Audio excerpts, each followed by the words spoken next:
ಅತ್ತಿ ಸೊಸಿ ಜಗಳದಲ್ಲಿ ಅತ್ತಿ ಸೊಸಿ ಹತ್ರ ಜಗಳ ಮಾಡಲಿ, ಸೊಸಿ ಅತ್ತಿ ಹತ್ರ ಜಗಳ ಮಾಡಲಿ, ಅತ್ತಿಗೂ ಟೆನ್ಷನ್ ಇಲ್ಲ, ಸೊಸಿಗೂ ಟೆನ್ಷನ್ ಇಲ್ಲ. ಟೆನ್ಷನ್ ಮಾತ್ರಂಗೆ ಸೊಸಿ ಗಂಡಿಗೆ, ಅತ್ತೆ ಗಂಡಿಗೆ ಟೆನ್ಷನ್ನೇ ಮಾಡ್ಕೊಳೋದಿಲ್ಲ ಅವ. ಯಾಕಂದರೆ ಬೆಟ್ಟ ಬಾ ಅಂತಿದ್ದು, ಊರಿಗೆ ಹೋಗಂತಿದ್ದು. ಅಂದರೆ ವಯಸ್ಸಾಗಿರ್ತಿದಲ್ಲ, ಅದು ಟೆನ್ಷನ್ ಮಾಡ್ಕೊಂಬೋದಿಲ್ಲ. ನೀವು ಜಗಳ ಮಾಡ್ಕೊಂಡು ಸಾಯಿರಿ, ಏನೇ ಮಾಡ್ಕೊಂಡು ಸಾಯಿರಿ. ಈ ಸೊಸೆ ಗಂಡ ಹಂಗಲ್ಲ. ಈಗ ಜಸ್ಟ್ ಮಾತ್ರ ಮುದಿ ಹಾಕೊಂಡೇನೋ ಸಂಸಾರಕ್ಕೆ ಕಾಲಿಡ್ಬೇಕು ಅನ್ಕೊಂಡು ಖುಷಿಲಿ ಇರ್ಬೇಕಾದ್ರೆ ಇವ್ರದೊಂದು ತಾಪತ್ರೆ. ಹೆಂಡತಿ ಗನ ಮಾಡಿದ್ರೆ ಅಮ್ಮಗಾಗೋದಿಲ್ಲ, ಅಮ್ಮಗೆ ಗನ ಮಾಡಿದ್ರೆ ಹೆಂಡತಿಗಾಗೋದಿಲ್ಲ.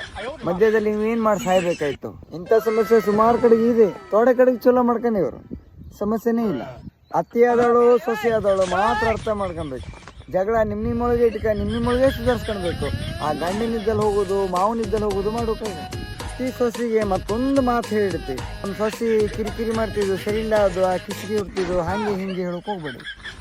ಸೊಸಿದಿರು ಅಟ್ಟೆಯ ಅತ್ತಿ ಬಗ್ಗೆ ಬೇರೆ ಹತ್ರ ಚಾಡೆ ಮಾಡೋದು, ಮಾತಾಡೋದು ಹೋಗ್ಬೇಡಿ. ನಿಮ್ಮ ಮಾನ ಮರ್ಯಾದೆ ನೀವೇ ತಕ್ಕಂಡಂಗೆ. ಸ್ವಲ್ಪ ಜನರು ಬೇರೆ ಮನೆ ಜಗಳ ಹಾಕೊಂಡೆ ಅವ್ರ ಮಾನ ಮರ್ಯಾದೆ ಬೀದಿಗೆ ಬರೋದೇ ಕಾಯ್ತಿರ್ತೀರ. ಯಾಕಂದ್ರೆ ಮಾತಾಡೋಕೆ ಅಕಸ್ಮಾತ್ ಜಗಳ ಆಗ್ಲಿಲ್ಲಪ್ಪ ಒಂದು ಮನೇಲಿ ಅಂದಾದ್ರು ಅವ್ರ ಮನೇಲಿ ಹೆಂಗಾರು ಮಾಡ್ಕೊ ಜಗಳ ಹಚ್ಚೋರು ಇವರು. ಏನಾದ್ರು ಜಗಳ ಮಾಡೋ ಮನುಷ್ಯರು ನಿಮ್ಮ ಮನೆಯೊಳಗೆ ಜಗಳ ಮಾಡ್ಕೊಂಡು ನಿಮ್ಮ ಮನೆಯೊಳಗೆ ಸುಧಾರಿಸ್ಕೊಂಡು ಚಂದಾಗಿರಿ. ಅತ್ತಿ ಆಗಲಿ ಸೊಸೆ ಆಗಲಿ ಜಗಳ ಮಾತ್ರ ಕಡಿಮೆ ಮಾಡ್ಕೊ ಹೊಂದಾಣಿಕೆ ಮಾಡ್ಕೊ ಹೋದ್ರೆ ಆ ಮನೆ ನಂದಗೋಕುಲ.